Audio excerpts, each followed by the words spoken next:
Hello everyone. देखिए बच्चों, class 9 chapter 3 Eswaran the story teller के क्वेश्चंस का अध्ययन करेंगे। देखिए, ईश्वरन होता कौन है। ईश्वरन एक महेंद्र नामक व्यक्ति था जो अविवाहित था, जो एक कंस्ट्रक्शन कंपनी में काम करता था। ईश्वरन उसके साथ रहता था तथा जहाँ कहीं भी महेंद्र की पोस्टिंग होती थी उसके साथ ही वह जाता था तथा वह महेंद्र के लिए भोजन पकाता था, उसके कपड़े धोता था तथा रात के समय उसके साथ गपशप करता था। वह अनगिनत कहानियाँ और किस्से उसको सुनाता था तथा उसकी कहानी का अंत चौंकाने वाला होता था तथा वह कहानी इस प्रकार से सुनाता था जैसे ये हकीकत की कहानी हो। देखिए, जब महेंद्र काम पे चला जाता था तो ईश्वरन घर का काम निपटा के, झाड़ू पोंछा करके, साफ सफाई करके वो तमिल की बुक्स पढ़ने लगता था। और शाम को जब महेंद्र आ जाता था तो वह उसके लिए भोजन बनाता था और रात को उसको कहानियाँ सुनाता था। अब देखिए बच्चों, अब हम इसके क्वेश्चंस का अध्ययन करेंगे। सभी बच्चे ध्यान से समझेंगे। In what way is Eswaran an asset to Mahindra. किस तरह से ईश्वरन महेंद्र के लिए एक पूंजी थी। Iswaran was Mahendra's cook. ईश्वर महेंद्र का कुक था। He was attached to him. उसको उससे बहुत लगाव था। And followed him. और वह उसके साथ साथ रहता था। वेयर एवर, जहाँ कहीं भी, ही वॉज पोस्टेड, जहाँ कहीं भी उसकी पोस्टिंग होती, जहाँ कहीं भी वह जाता था वह उसके साथ ही रहता था। ही कुकड हिज मील। वह उसका खाना बनाता था। वॉश्ड हिज क्लॉथ, उसके कपड़े धोता था। And chatted with him at night, और रात को उसके साथ गपशप करता था। चैट में होता है गपशप करना। सो इसलिए he was an asset to Mahendra, इसलिए वह महेंद्र के लिए एक पूंजी था। सेकंड क्वेश्चन देखिए, what does Iswaran describe the uprooted tree on the highway. Iswaran highway पर उखड़े हुए पेड़ का वर्णन कैसे करता है। What effect does he want to create, और वह अपने श्रोताओं पर क्या प्रभाव डालना चाहता है। Eswaran describe the uprooted tree दस। ईश्वरन उखड़े हुए पेड़ों का वर्णन इस प्रकार करता है। किस प्रकार, देखिए, द रोड वाज डेजर्टेड, मतलब वीरान, सड़क वीरान थी। एंड और आई वॉज एलोन, मैं अकेला था। सडनली, अचानक, आई स्पॉटेड समथिंग, मुझे कुछ दिखाई दिया। That looked like an enormous bushy beast, और यह एक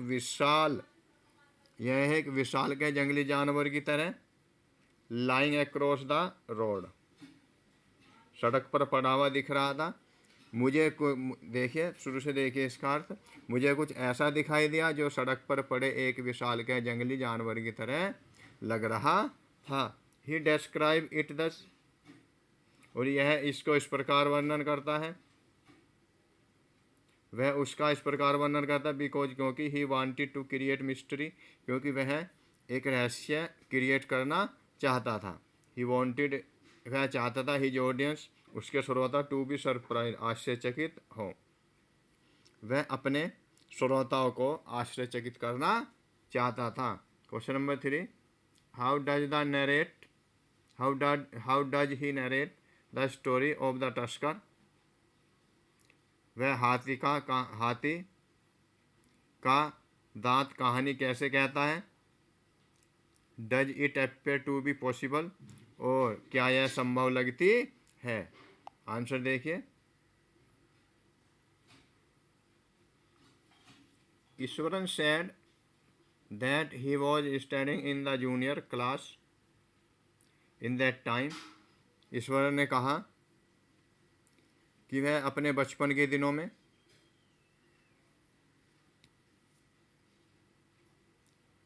ही वॉज स्टडिंग, वह पढ़ रहा था, इन द जूनियर क्लास, ये वह उस समय जूनियर की कक्षाओं में पढ़ रहा था, यानी छोटी कक्षा में पढ़ रहा था। He grasped the stick of a teacher, उसने एक टीचर से स्टिकली डंडा लिया, एंड और केम टू द एलिफेंट, और वह हाथी के पास आया। ही स्टक्ड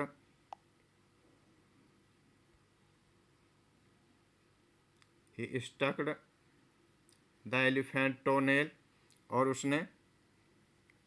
उसने डंडे को उंगली के नाखून पर मारा। इट फेल डाउन, वह गिर गया। He said that he use the Japanese art jujitsu, और उसने कहा कि उसने प्रयोग किया द जापानीज आर्ट, जापानी कला का उसने प्रयोग किया। क्या नाम था जापानी कला का? जूजित्सु। उसने जापानी कला जूजित्सु का प्रयोग किया। द स्टोरी सीम्स इमेजिनरी, कहानी काल्पनिक प्रतीत होती है। It is not likely to happen, और ऐसा होने की संभावना नहीं है, जैसे उसने बताया। क्वेश्चन नंबर 4 देखिए। Why does the author says that Iswaran seemed to be more than make up for absence of a TV in Mahindra's living quarters? लेखक क्यों कहता है कि ईश्वरन महेंद्र के मकान में टेलीविज़न की कमी को पूरा करता हुआ प्रतीत होता था। Eswaran was an expert story teller. Eswaran एक कुशल कहानी कहने वाला था। ही टोल्ड मिस्टीरियस स्टोरी, वह रहस्यपूर्ण कहानी कहता था। Which had always a surprising ending, जिसका अंत चौंकाने वाला होता था। These story entertained Mahindra at night, और ये कहानियाँ महेंद्र की रात में क्या करती थी? मनोरंजन करती थी। सो इसलिए द ऑथर सेज, ऑथर कहता था, Iswaran seemed to more than make up for the absence of a TV in Mahendra living quarter. इसलिए लेखक कहता है कि ईश्वरन महेंद्र के मकान में टेलीविज़न की कमी को पूरा करता हुआ प्रतीत होता था। क्वेश्चन नंबर 5 देखिए।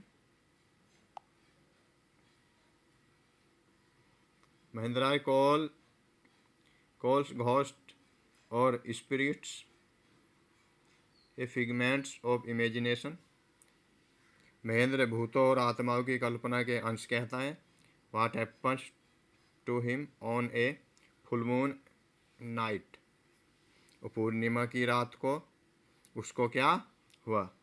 Mahendra did not believe in ghost, Mahendra भूतों में विश्वास नहीं करता था। ही सेज, वह कहता है, दैट कि they are figments of our imagination, ये हमारी कल्पनाओं का अंश होती हैं। बट लेकिन ऑन द फुल नाइट, लेकिन पूर्णिमा की रात को। He saw dark form of a woman, उसने एक औरत की काली आकृति देखी। She was carrying a bundle a bundle in her arms, वह अपने हाथों में एक गट्ठड़ लिए हुए थी। महेंद्रा बिगेन टू स्वीट में पसीना आना। इन फियर, महेंद्र को डर से पसीना आने लगा। क्वेश्चन नंबर 6 देखें। Can you think of some other ending for the story, क्या आप कहानी का कोई दूसरा अंत सोच सकते हैं? आंसर देखेंगे सही बच्चे ध्यान से। The story could and like this, कहानी का इस तरह से अंत हो सकता था। महेंद्र टुक करेज, महेंद्र ने साहस किया। एंड और वेंट नियर द वुमेन, और वह औरत के पास गया। सी स्टार्टेड टू रन अवे, वह भागने लगी। महेंद्र ग्रीव सस्पेक्टेड, और महेंद्र को संदेह हुआ। ही ग्रैप्ड हर, उसने उसको पकड़ लिया। एंड और फाउंड, और पाया दैट की इट वॉज ईश्वरन हिमसेल्फ, की वह स्वयं ईश्वरन था। Who was trying to frighten Mahendra in the guise of a woman ghost, जो एक औरत भूत का रूप लेकर महेंद्र को डराने का प्रयास कर रही थी।